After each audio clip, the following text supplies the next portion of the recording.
저는 피부가 약한 편입니다.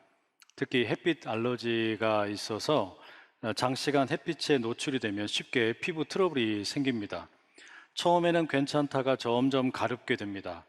저는 이 질병을 좀 고치기 위해서 여러 가지 방법을 써보았습니다. 민간요법도 많이 써보았죠. 용하다는 한의원에도 가보기도 했고, 특수 소금이 좋다 그래서 장기간 복용을 해보기도 했습니다. 독한 피부약을 오랫동안 먹기도 했습니다. 바닷물에 몸을 담그면 좋다 그래가지고 그렇게 해보기도 했어요. 한 번은 처음 방문한 피부과 의사 선생님에게 제가 이런저런 시도를 했다 말했더니 당신은 법성포 조기입니까? 묻더라고요. 아니 생선도 아닌데 왜 소금으로 절이고 바닷물에 들어갔냐? 꾸중을 하시는 거예요. 제가 졸지에 조기가 되어버렸어요. 완치될 질병이 아니니까 관리를 잘 하라고 하십니다. 증상이 생기면 빡빡 긁지 말고 손바닥으로 때려주라고 했어요. 그리고 처방받은 약을 먹고 연고를 바르라고 하셨어요. 근데 집에 돌아왔습니다. 가렵다고 긁으면 안 된다는 사실을 제가 너무 잘 압니다. 이전부터 알고 있던 내용입니다. 긁지 말고 때려야 합니다. 한번 긁기 시작하면 이 손톱에 피가 묻을 정도로 그냥 계속 긁는 거예요. 정신을 못 차리는 거죠. 그럼에도 이 피부 가려움증 이기는 게 쉽지 않습니다. 저도 모르게 손이 저절로 움직여요. 그리고 가려운 피부를 긁고 있습니다. 피가 납니다. 휴지로 피를 닦습니다. 이런 저를 보고 있으면 화가 나요.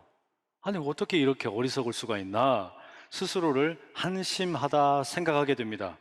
저는 이걸 스스로 피부 질환의 역설이라고 불렀어요. 근데 오늘 본문에 보면 이와 비슷한 역설이 나옵니다. 이 정욕의 역설입니다. 정욕이라고 하는 것은 일반적인 성욕과는 좀 다릅니다. 통제할 수 없는 과도한 성적인 욕망을 가리켜서 우리가 정욕이라고 부릅니다. 그런데 왜 이 정욕이라고 하는 것이 역설인가 하면, 성경을 여러 번 펼쳐놓고 보면요, 우리에게 성적으로 조심해라, 그러니까 정욕을 조심해라, 또 정욕으로 인해서 간음하면 안 된다, 이와 같은 가르침이 어마어마하게 많아요. 신약 성경으로 우리가 범위를 확대해 놓고 보면 훨씬 더 충격적인 말씀을 만나게 됩니다. 오늘 우리가 함께 읽었던 예수님의 산상수훈의 말씀입니다. 마태복음 5장 27절과 28절에 이런 말씀이 있어요.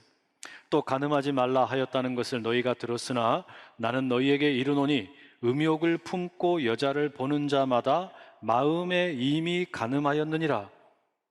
예수님의 이 말씀은요, 정말 불편한 말씀이에요. 그러니까 우리가 구체적인 행동을 할 때에만 간음이 아니라 마음속에 음란한 생각을 갖기만 해도 간음했다라고 말씀합니다.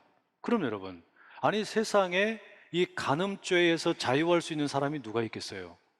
아무도 없어요. 예수님은 어쩌자고 이런 말씀을 하셔서 우리를 괴롭히시는 겁니까? 저나 여러분이나 우리 모두를 다 죄인으로 낙인 찍으려시는 겁니까? 아니면 우리를 위선자가 되어 살게 하려고 하시는 겁니까? 이게 참 여러분 받아들이기 어려운 경고의 말씀이에요. 예수님께서 이토록 우리에게 심하게 말씀을 하시는데 더 놀라운 것은 예수님의 이와 같은 강력한 경고에도 불구하고 신약 시대에 교회 가운데, 다른 어디가 아니라 교회 가운데 이 음행과 간음이 사라지지를 않았습니다.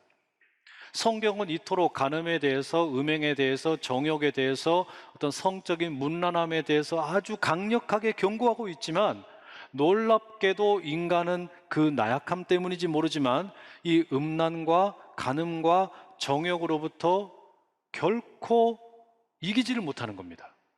그러니 역설이란 이야기예요. 그러면 현대 사회는 어떻습니까? 동양과 서양을 막론하고 이 정욕과 그로 인한 간음 또는 음행, 이와 같은 것은 부끄러운 것으로 여겨졌습니다. 따라서 사람들이 이 욕망을 따라서 행하려고 할 때에는 언제나 은밀하게 그리고 음성적으로 이루어졌어요. 말하자면 반투명의 상태 혹은 불투명의 상태에서 이런 일들이 이루어졌다는 말입니다. 그런데 언젠가부터 세상이 완전히 바뀌었어요. 소위 성해방 운동이 일어나면서 이제 세상은 완전히 달라졌습니다. 과거에는 금지 팻말 아래에서 몰래 몰래 이루어지던 것들이 이제는 대낮에 길거리에서 이루어지고 있습니다. 인터넷의 발달과 함께 어쩌면요, 전 세계가 관음증에 빠진 것 같아요. 사람들을 몰래 몰래 쳐다본다는 이야기입니다. 남들의 은밀한 영역을 또는 사적인 영역을 대놓고 즐깁니다. 왜 이런 일이 일어날까요? 누군가는 자신의 성을 상품으로 만들어 판매합니다. 투명하게 대놓고 노골적으로 드러내는 거예요. 그리고 이것을 적극적으로 소비하는 사람들이 생겨납니다. 그러니까 결국은 수요도 있고 공급도 있고 이렇게 되면서 이 성이라고 하는 것이 상품이 되는 겁니다. 과거에는 억압적이었던 이 어떤 성에 대한 이해가 언젠가부터 완전히 해방이 되었죠. 그러더니 이 성이라고 하는 것이 돈을 만나게 됐어요. 그래서 이 성이 어떻게 된 거예요? 상품이 되었다는 말입니다. 어마어마하게 거대한 산업이 되어버렸어요. 여러분, 이게 뭘 의미하는 걸까요? 사람들이 자유라는 이름으로 온갖 금지 규정을 다 때려 부수고 있습니다. 결혼이라고 하는 것이 더 이상 신성한 것이 아니에요. 배우자에 대한 신실함, 충성, 이런 것은 의미가 없어요. 그냥 내 몸뚱아리가 제일로 중요합니다. 내 육신의 욕망이 제일로 중요한 시대가 되었어요. 그래서 자유로운 연애를 주장합니다.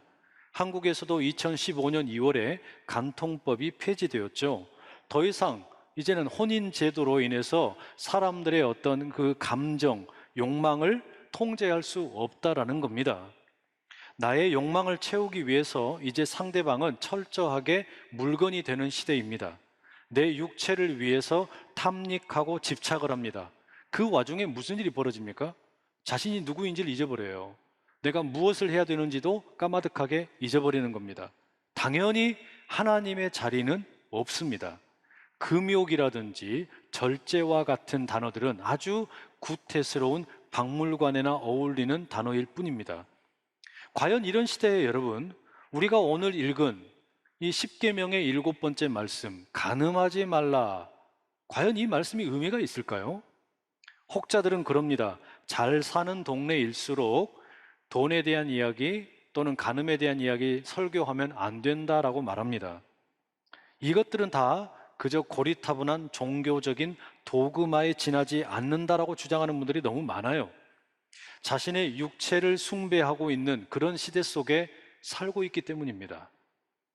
루마니아 태생의 유대인 엘리 위젤은 홀로코스트를 겪었던 분인데 그가 남긴 밤이라고 하는 아주 유명한 체험담이 있지요. 근데 이분이 이런 이야기를 한 적이 있어요. 예언자 한 사람이 소돔에 갔습니다. 그는 성문 앞에서 목이 터져라고 외칩니다. 음란함을 버리고 하나님께로 돌아오라고 외칩니다. 그런데 아무도 들으려고 하지를 않습니다. 그럼에도 이 예언자가 날마다 외치고 또 외칩니다. 이 모습이 너무나 딱했던지 어떤 순진한 꼬마가 다가와서 말합니다. 아무도 듣지 않는데 도대체 왜 이와 같은 헛수고를 하십니까? 그때 예언자가 대답을 합니다. 저들이 나를 변화시키지 못하게 하려고, 세상이 나를 변화시키지 못하게 하려고 소리 지르고 또 소리 지른다라는 겁니다. 여러분, 그렇습니다. 이 데칼로그 7번째 말씀은 바로 그런 맥락에서 우리가 이해할 수 있어요. 하나님께서는 세상이 하나님의 백성들을 변화시키지 못하도록 하기 위해 소리를 지르고 계시는 겁니다.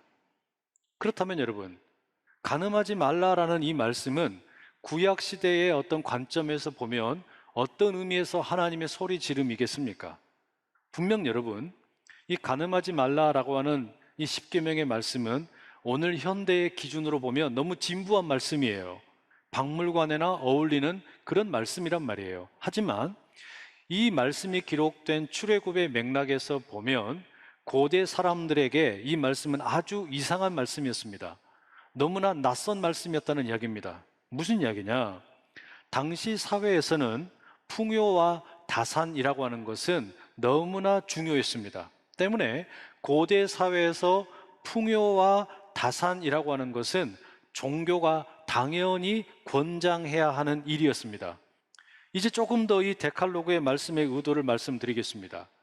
당시 사회는 철저하게 남성이 중심이 되는 사회였습니다. 그렇기 때문에 본래 이 십계명의 말씀은 모두가 다 성인 남성들을 향한 말씀이었다라고 해도 무방합니다. 그런데 이 사회는 일부 다처제 사회였습니다. 그러니 여성은 남성의 소유였어요. 때문에 남자는 결혼하지 않은 처녀나 자신의 노예, 여자 노예들과 마음껏 성적인 관계를 가질 수 있었습니다.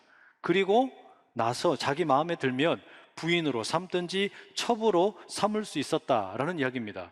때문에 이 구약 성경의 맥락에서 간음하지 말라라고 하는 이 말씀은 우리가 오늘날 생각하는 모든 부적절한 성관계를 금지하는 것은 아닙니다. 다만 구약 성경의 맥락에서 보자면 이 계명은 성인 남성을 향한 말씀인데 결국 간음을 행한 사람은 누구를 가리키는 거냐? 한 남자가 이웃의 아내와 성관계를 갖는 것을 가리키는 겁니다. 이렇게 되면 이 남자는 여인에게 죄를 범한 것이 아니라 그 여인의 남편에게 간음죄를 범한 것으로 판단을 합니다. 왜냐하면 아내가 남편의 소유이기 때문입니다. 오늘 우리는 간음이라고 하는 것을 내 결혼과 가정을 망가뜨리기 때문에 나쁜 것이다 라고 생각하는 게 일반적인 이해죠. 그러면 여러분, 이 간음죄라고 하는 것이 단지 이웃의 소유와 명예를 침범한 것일 뿐이냐? 만약에 그렇다면 여러분, 이제 우리가 다음 주에 다루게 될 8번째 계명, 도둑질 하지 말라는 말씀과 겹치게 됩니다. 그렇지 않습니까? 도둑질 한다라고 하는 것은 남의 소유를 탐하는 것인데, 그렇다면 간음을 한다라고 하는 것과 도둑질 한다는 것 사이에 차이가 없어 보입니다. 이게 어떻게 구분이 되는 걸까요? 다윗의 경우를 다시 보세요. 사무엘 하 12장 10절에 이런 말씀이 이어집니다. 이제 네가 나를 업신 여기고 햇사람 우리아의 아내를 빼앗아 네 아내로 삼았은즉 칼이 네 집에서 영원토록 떠나지 아니하리라.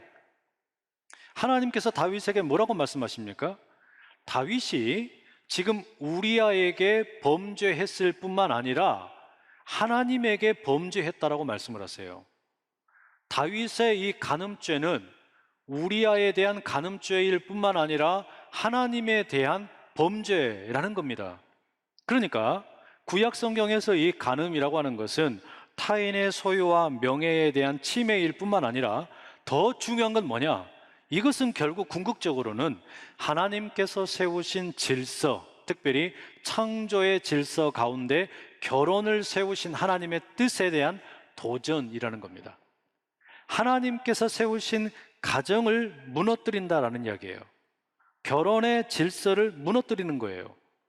바로 이런 관점에서 여러분, 오늘 우리가 읽은 이 마태복음 5장 예수님의 산상수훈 말씀을 이해할 필요가 있습니다.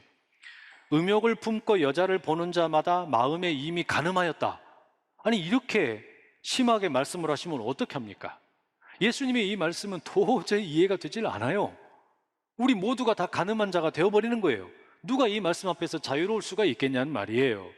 그러면 예수님 왜 우리 가운데 이렇게 가혹한 말씀을 하시는 거냐? 예수님은 지금 구체적인 행동 이전에 그 행동의 이면에 있는 깊숙한 곳에 있는 마음과 생각을 문제 삼고 있습니다.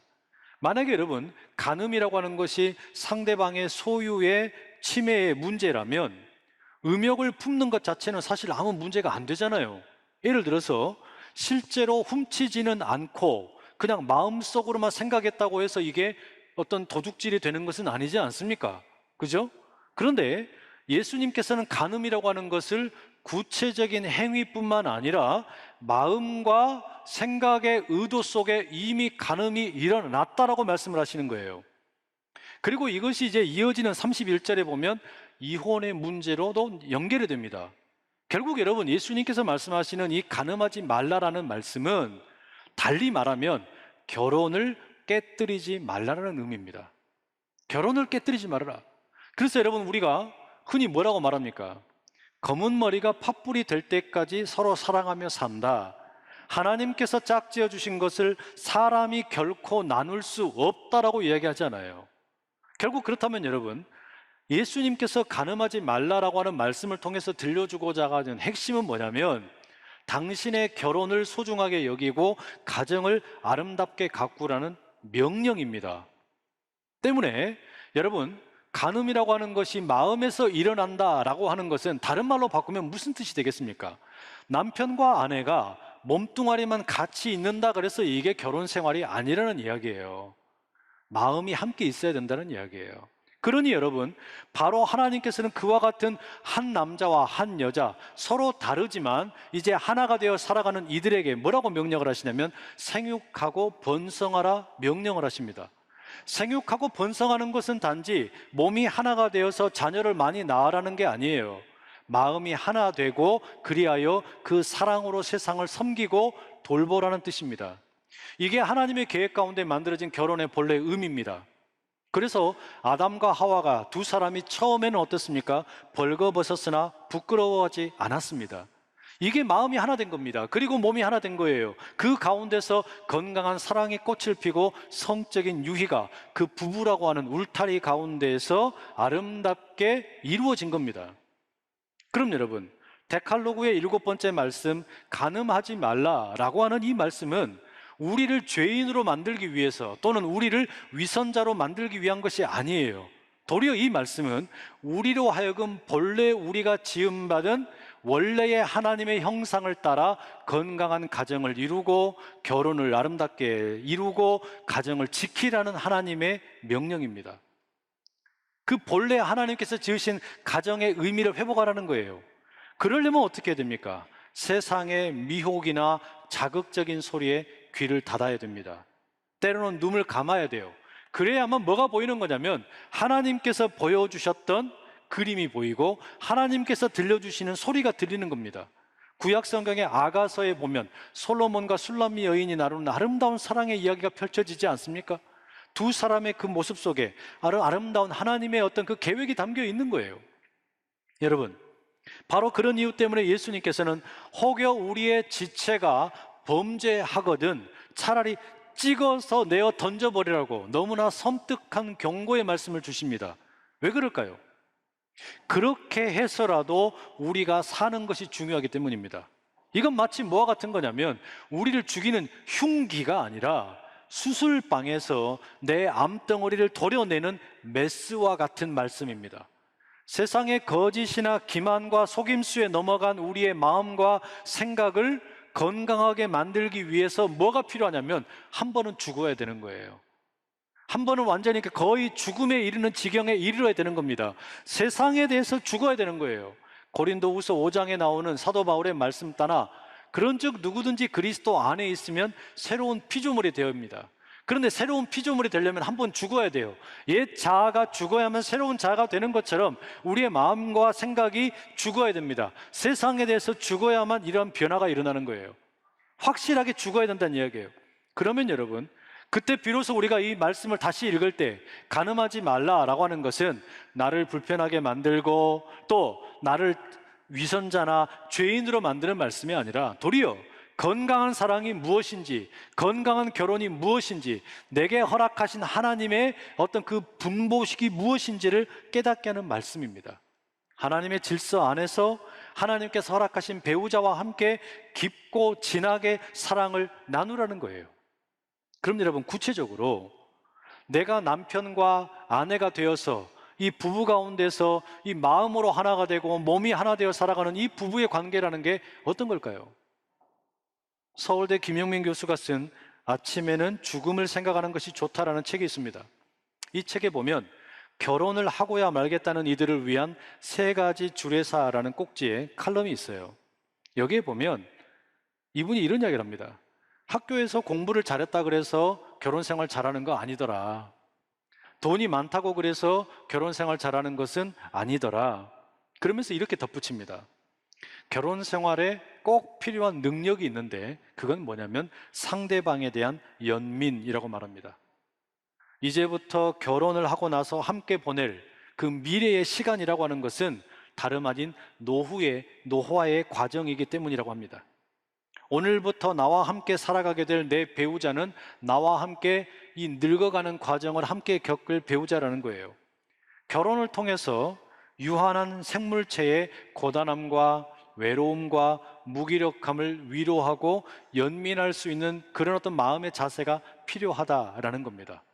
물론 여러분, 우리가 결혼을 할 때는 상대방을 불쌍히 여겨서 상대방이 너무나 딱해서 결혼을 해주면 안 됩니다. 그건 옳지가 않죠. 사랑하기 때문에 어떤 감정적인 동요도 있고 내 어떤 열정 때문에 상대방의 어떤 외모 때문에 또는 어떤 직업 때문에 미래에 대한 어떤 가능성 때문에 우리가 결혼할 수 있어요. 그러나 결혼한 이후에 우리가 함께 살아갈 때에는 상대방에 대한 연민이 필요하다는 이야기예요. 너나 나나 함께 늙어간다는 거죠. 인간의 몸은 19세가 지나면 늙어가기 시작을 합니다. 노화가 시작이 돼요. 그 노화의 과정에 동반자를 만납니다. 이 멋진 일이잖아요. 사도 바울은 그것을 에베소서에서 피차 복종하라라고 이야기합니다. 남편과 아내가 서로에게 피차 복종하는 것, 서로를 존귀하게 여기는 것, 서로를 불쌍히 여기는 것, 그때에 비로소 깊은 사랑이 만들어지고 건강한 가정이 만들어지고 부부의 관계가 몸으로만 하나 되는 것이 아니라 마음으로도 하나 되어서 하나님의 본래의 계획에 온전히 참여하게 된다라는 것이죠. 바로 그때 여러분 우리는 나의 삐뚤어진 욕망, 탐욕, 정욕으로부터 해방이 되고 진정한 자유를 누리게 될 줄로 믿습니다. 그러한 건강한 가정, 건강한 결혼 생활, 건강한 부부가 되어 살아가기를 소망하는 우리 모두가 될 수 있기를 간절히 축복합니다.